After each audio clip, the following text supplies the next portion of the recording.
Pirmo reizi Okartes akadēmijas vēsturē dalībnieki paši iekšējā balsojumā izvēlēsies, kurš no studentiem šovakar sēdīsies uz izbalsošanas līnijas kopā ar pēdējā vietā palikušo Mārtiņu. Šoreiz izbalsošanas noteikumi būs savādāki.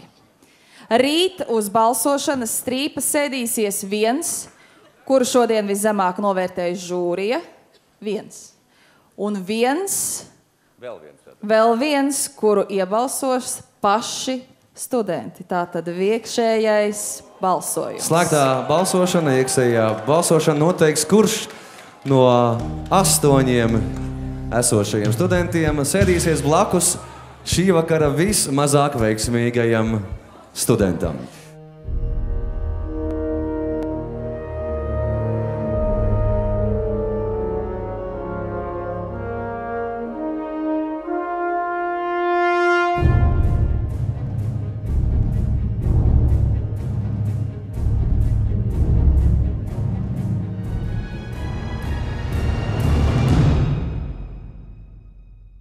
Šodien, kad mēs stāvējam uz skatuves, zinu, ko man likās, ka pateiks. Viens ir tas, kas pēdējā vietā, un otrs ir tas, ko šodien iebalso. Jā, Es vien brīdi man likās. Es domāju, nekā tā varētu tā dīvaini. Es nezināju, tiešām man bija šoks par to balsojumu iekšējiem. Es teicu kādreiz. Tas bija tas. Es vienkārši to varētu apēst ar tiem zābakiem. Izrādās, vismaz dažiem dalībniekiem jau ir kāds plāns. Nē, daram tā, kā jūs domājam, jo es vienkārši gribu izskatīt. Mēs aprunājamies, ja nē? Nevienam.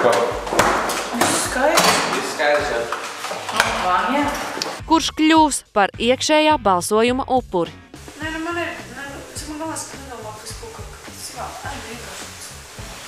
Bet, zinu, viss nomās. Zinu, un parasti tādi, viss nostājas ar klientu, un es būs skatībā ar to.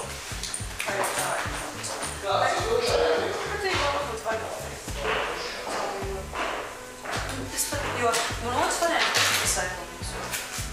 Tīri dēļ tā, ka... Jā. Tā kā es par Saiko uzskatu, ka es viņam gribu dot otro reizi. Es arī uzskatu, ka Saiko tomēr aug. Jā. Tīri tajā, kad viņš varās. Jā. Un es Saiko gribu dot iespēju, tad man paliek... Un tad paliek kas? Es nezinu, ko balsot. Un tad es rītīgi vienkārši nopietni jāiet cauri un jāšķirko.